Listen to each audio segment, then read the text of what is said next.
Okay, James Aspey joins us now. He's a vegan animal rights activist, and I believe in order to raise the plight of animals and animal rights, he recently underwent one entire year of not speaking.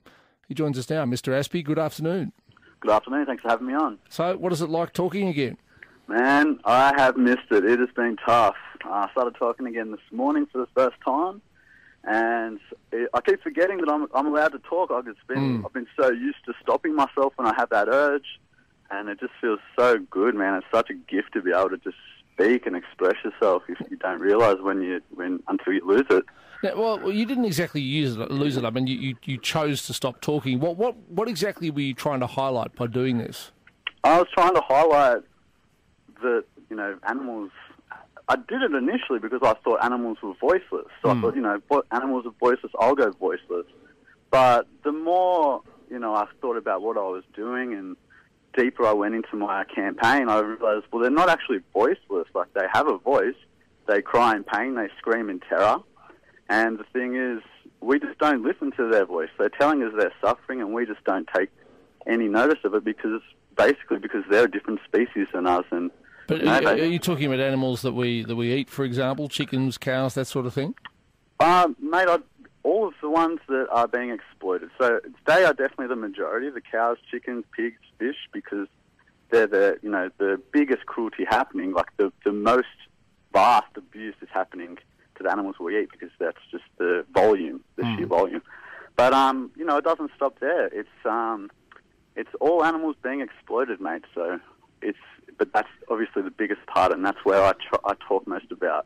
Okay, or not talk, as the case is. Has your vow of silence for a year, has it resulted in publicity for your cause?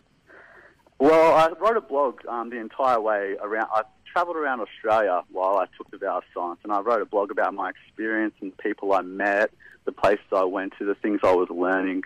So just through the blog, I got a lot of, I was writing about animal rights, about veganism, and I got a great feedback from many, many people about, they've made changes and they're aware now and they can do this and they think differently about things. And then this morning I was on Sunrise, and since that it's just been crazy, man. I've been trying to reply to people all day long, and now I'm on the radio with you, and I hope to, now that, like, it was great not using my voice. It was a way to draw attention to what I was doing and to the cause and to veganism.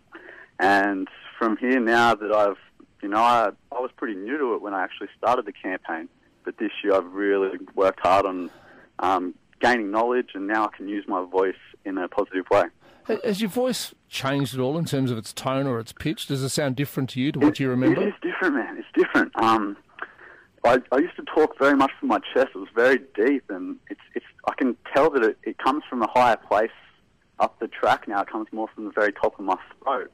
It's not as deep as it was. I don't know if it'll go back, but when I first started talking, because I spoke for the first time this morning, and on TV, and it was crackly, mate. Like, I thought it'd be all right, because I still laugh and that, and so you can I thought it'd be okay, but it was really, I had no power behind my voice. Would you recommend anybody else taking such a long vow of silence? Was it a good thing? Well, no. It was good for what I was doing, because every person I met, they said, "Well, what are you doing this for?" And it was an in straight away to start talking about my cause. So it was perfect. But when you talked about your cause, I mean, were you writing it, or what were you actually doing? I was initially, for the first couple of months, I wrote everything down. Everything I wanted to say. I tried body language, and then I started miming with my lips. So talking without the voice kind of thing, you know what I mean? And so people would lip read me, and I'd use hand gestures and movements, and if they couldn't figure that out, then I'd go to the pen and paper. Would you do it again? I would do it again if I knew I could be more useful without my voice than with my voice. And I don't think that's the case right now. But, I've got a lot to say right now about what I've learned, and I'm a passionate speaker. I didn't take the vow of silence because I didn't enjoy speaking. It's something I do enjoy, and I hope to be able to express myself through my words now and talk more about why I think veganism is important, why I think it's the way forward for peace for us, and I think the violence and cruelty we need to leave behind in the past, there's just no need for it. We don't need it for health. There's no necessity. These are all things I want to start using my voice to talk about. Well, good luck with it. I admire you. Obviously, in my line of work, I couldn't not talk for a year. I appreciate you taking the time.